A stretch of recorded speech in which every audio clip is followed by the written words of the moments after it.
Video number 2. My wife actually sent me this.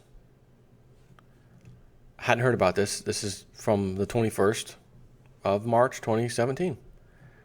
Foodbabe.com. And in case you're wondering,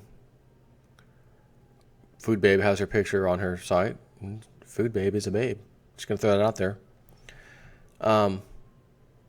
Foodbabe.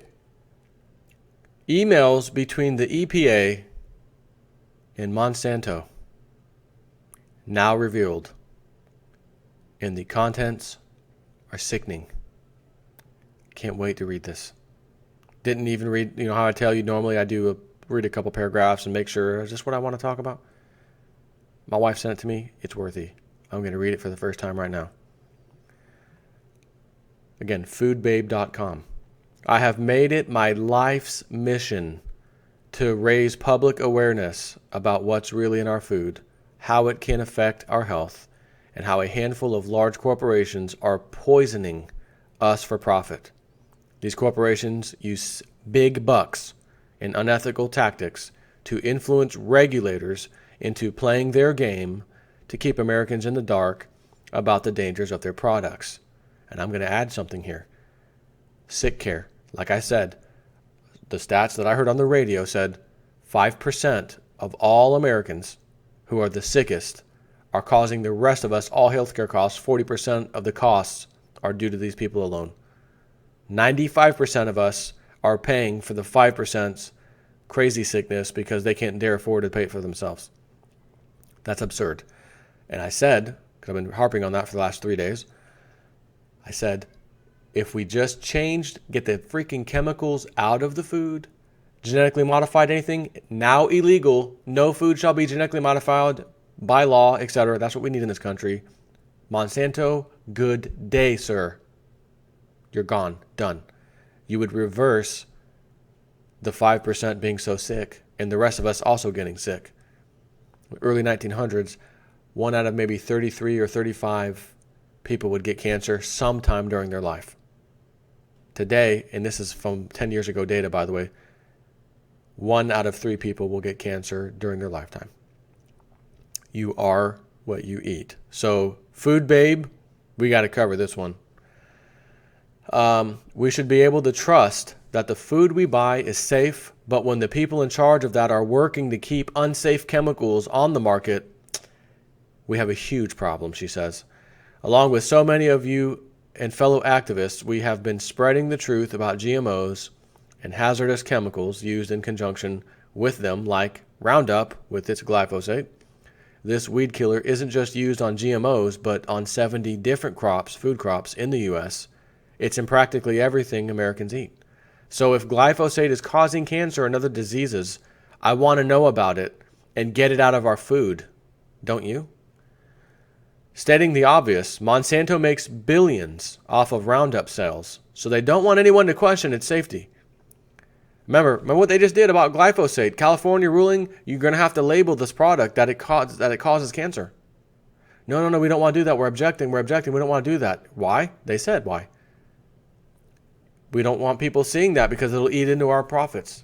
It'll eat into our sales. We don't want people seeing that. Not that it's bad. Their mindset was, we just don't want people seeing the label. But the label's telling the truth. It can cause cancer. Right, we don't care about that part. We just don't want the people seeing the label because we don't want them to know that. Shouldn't you be saying, yeah, you know what? You're right, it does cause cancer. We need to get that off the market. No, we're making billions. So anyways, yeah, they don't want anyone to question its safety. Some never before seen confidential documents just released in a court case against Monsanto gives us a glimpse into how they are working to influence the EPA, who is in charge of determining whether they are allowed to sell Roundup anymore, and undermine any efforts to ban its use. These documents show what many of us have known and suspected for quite some time. Monsanto is manipulating scientific research and has gotten some EPA officials on their side who seem to be helping them cover up the health dangers of Roundup so they can keep it on the market. Keep in mind, Monsanto and the EPA both do not want the public to see these internal emails. Why do you think that is? While Monsanto is being sued in California by dozens of people who claim Roundup caused their non-Hodgkin's lymphoma, Monsanto had to provide over 6 million pages of internal emails and documents to the court and attorneys and marked the majority of them as confidential, so they'd be hidden from the public. When the plaintiffs asked the court to make the records public, both Monsanto and the EPA objected. Why would a government regulatory agency that is supposed to be looking for your and my safety, looking out for it, object to emails back and forth to a company that it would regulate? Remember Barack Obama, this is going to be the most transparent administration you ever saw. Translated, it's the most untransparent we've ever seen. That's the truth. The judge did not agree with their objections and threatened to sanction Monsanto if they continued trying to steal documents and found it in the best interest of the public to release them for all of us to see, even if Monsanto doesn't like what they say. The public interest group U.S. Right to Know is publishing these documents in their entirety on their website right here, which I will link you to this article, and you can then go to it from here. This is just the beginning, and more is coming out. Here is what we have uncovered in these documents so far. Monsanto was in private talks with a top official at the EPA named Jess Rowland, who was in charge of evaluating the cancer risk of glyphosate for the EPA. Rowland was allegedly helping them stop another federal agency from investigating whether glyphosate causes cancer and told the Monsanto employee that, quote, if I can kill this, I should get a medal. So this Jess Rowland, I believe that's a female, Jess Rowland, she wants a little bonus, a little medal. Give me a medal. Give me a pin that says I'm a winner if I can kill this, because it's going to show that your product causes cancer. And if I can get rid of this, you owe me a medal. I need a pat on the back. Who are these people? Are these human beings? Are they? The answer is yes. The answer is yes. Anyways, Rowland, Mrs. Jess Rowland, also signed off on the mysterious leaked and deleted EPA memo, which found glyphosate not only likely to be carcinogenic to humans, which Monsanto touted as proof the EPA finds it safe. And she linked this email, it looks like. Also, Jess called to ask for a contact name at ATSDR. I passed on Jess Rowland's email. He told me no coordination is going on, and he wanted to establish some saying, if I can kill this, I should get a medal. So that was somebody else, I guess. However, don't get your hopes up. I doubt EPA and Jess can kill this. But it's good to know they are going to actually make the effort now to coordinate due to our pressing and their shared concern that ATSDR is consistent in its conclusions with EPA. Dan Jenkins, U.S. Agency Lead, Regulatory Affairs, Monsanto Company. Long-term EPA toxicologist Marion Copley accused EPA's Rowland, that same chick, Jess, of playing political conniving games with the science and making decisions based on, it's a he, Jess is a he, based on his bonus in favoring pesticide makers such as Monsanto. Dr. Copley went on to allude that other EPA staff have conflicts of interest and may be taking bribes. She asserts that Anna Lewitt, still at the EPA, intimidated staff to change their findings to favor the industry. Dr. Copley also stated, it is essentially certain that glyphosate causes cancer. It is essentially certain, says Marion Copley, 30-year career EPA scientist. Previously, CARC concluded that glyphosate was a possible human carcinogen. The kidney pathology in the animal studies would lead to tumors, with other mechanisms listed above. Any one of these mechanisms alone listed can cause tumors, but glyphosate causes all of them simultaneously. It is essentially certain that glyphosate causes cancer. With all of the evidence listed above, the CARC category should be changed to probable human carcinogen. Blood cells are most exposed to chelators if any study shows proliferation of lymphocytes. Then that is confirmatory that glyphosate is a carcinogen. Jess, you and I have argued many times on CARC. You often argued about topics outside of your knowledge, which is unethical. Your trivial MS degree from 1971 Nebraska is far outdated. The CARC science is 10 years behind the literature in mechanisms. For once in your life, listen to me and don't play your political conniving games with the science to favor the registrants. For once, do the right thing and don't make decisions based on how it affects your bonus. You and Ann Lewitt intimidated staff on CARC and changed HIARC and HASPOC final reports to favor industry. Chelators clearly disrupt calcium signaling, a key signaling pathway in all cells, and mediates tumor progression. Greg Ackerman is supposed to be our expert on mechanisms, but he never mentioned any of these concepts at CARC, and when I tried to discuss it with him, he put me off. Is Greg playing your political games as well? Incompetent, or does he have some conflict of interest of some kind? Your Nebraska colleague took industry funding. He clearly has a conflict of interest. Just promise me not ever let Anna on the CARC committee. Her decisions don't make rational sense. If anyone in OPP is taking bribes, it is her. You know what they say. If you're down with OPP, yeah, you know me. I have cancer and I don't want these serious issues in HED to go unaddressed before I go to my grave. I have done my duty. Marion Copley, March 4th, 2013. That was her letter.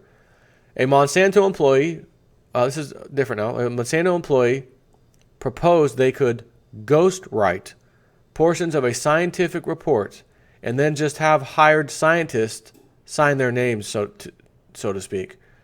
The EPA would later use this report to evaluate the safety of glyphosate. The reason they would do this is highly unethical, to make the report appear to have been prepared by independent scientists, when in reality, Monsanto wrote it. This begs the question, how often do they do this? An email suggests they ghost wrote this report that they link to, presented to EPA regulators in the year 2000, although no Monsanto employees are listed as the authors. From William F. Haydens to Donna Farmer, and CC'd several people. Subject IARC planning. Donna, per our phone call with John the other day, the next two most important things that we need to do are the meta-analysis publication and the AG health study follow-up publication, assuming we can get our hands on the data in a reasonable time frame. I feel confident that we have organizational support for doing these projects, so I think we need to start setting them up now. For the meta-analysis, please contact Elizabeth. Let her know we would like her and Ellen to do this and get a cost estimate from her. For the AHS data, I heard two action items during our call. First, get with the lawyers to initiate the FOI process. Second, contact Tom Sorhand and get him lined up to do the analysis when we get the data. Also get a cost estimate from him. For the overall plausibility paper that we discussed with John, where he gave the Buddha Dean example, I'm still having a little trouble wrapping my mind around that. If we went full bore involving experts from all the major areas, EPI, tox, genotox, MOA, exposure, not sure who'd we get, we could be pushing 250,000 or maybe even more. A less expensive / more palatable approach might be to involve experts only for the areas of contention, epidemiology, and possibly MOA, depending on what comes out of the IARC meeting. And we ghost write the exposure tox and gentox sections. An option would be to add Greem and Keir to or Kirkland to have their names on the publication, but we would be keeping the cost down by doing this, by doing the writing, and they would just edit and sign their name, so to speak. Recall that is how we handled Williams, Crows, and Monroe in 2000. Well, way back in 1999, Monsanto buried the findings of their own scientist, Dr. James Perry, who found glyphosate is genotoxic and recommended further testing. Internal emails show that Monsanto employees questioned whether Perry had ever worked with industry before, hoped that it didn't cost too much, and that they should hire a different expert who would be influential with regulators and help them with outreach efforts. She says, they only want to hire scientists who will make findings in their favor to deceive our regulators. And she posts the emails. I'm not going to read all those. Monsanto knows other compounds in Roundup, such as NNG and 1,4-dioxane, are toxic and cause cancer, as they acknowledge this with each other in emails mentioned in court documents. Quote, if you talk to Kerry Leifer and an EPA employee, I wouldn't push the NNG issue too hard. Don't want to draw attention to the toxicity of our product. In the email. In another 2015 email, a toxicologist at Monsanto hinted that Rowland would be retiring from the EPA and that he'd be useful for their ongoing glyphosate defense. This further shows that Rowland was in Monsanto's back pocket all along and is a key player in helping them achieve their mission. They are feeding us lies, and these secrets are poisoning us. Most Americans are eating glyphosate every day, no matter how healthy we eat or how much we try to protect ourselves from it. This weed killer is being used on most major conventional food crops and is so rampant in our environment that it's contaminating virtually all of our food. It's been found in honey, cereal, meat, drinking water, breast milk, infant formula, chips, cookies. The list goes on. Speaking of breast milk, you ever hear of women getting breast cancer? Why do you suppose that is? Because all that crap you eat is going to a woman's breast. Again, when a woman has a baby and she has to breastfeed the baby, everything you eat and drink, again, part of a woman's breast, it's going to be affected. So when you have poison in your body, is it any surprise that the breast cancer rates are out of control? Answer is no, of course not. Our government agencies, the FDA and EPA, know this and are allowing corporations to poison Americans for profit. It is truly disgusting. And I want you to think about how the fact that all of these people in the EPA right now are very upset with Trump. He's going to cut our budgets, and we don't like him, and we're scared. You know, the stupid mainstream media. We don't know what we're going to do, and you don't know what you're going to do, because just like we saw right now, can you imagine what other documents, if Donald Trump puts the right person in the EPA, which he will, which he pretty much is doing, and they then look into this, they're going to go. You could go after each of these people for I don't even know what kind of charges. I mean, to me, this is treasonous. To me, you're making your own population sick, giving them cancer. I mean, all to get a bonus. Throw me a freaking bonus. And I'm on my way out, so yeah, I'll sign off on anything you want. I'm going to retire, and then I'm going to work for one of you guys. Again, I will link this article. You will see the emails firsthand from foodbabe.com. I recommend you do.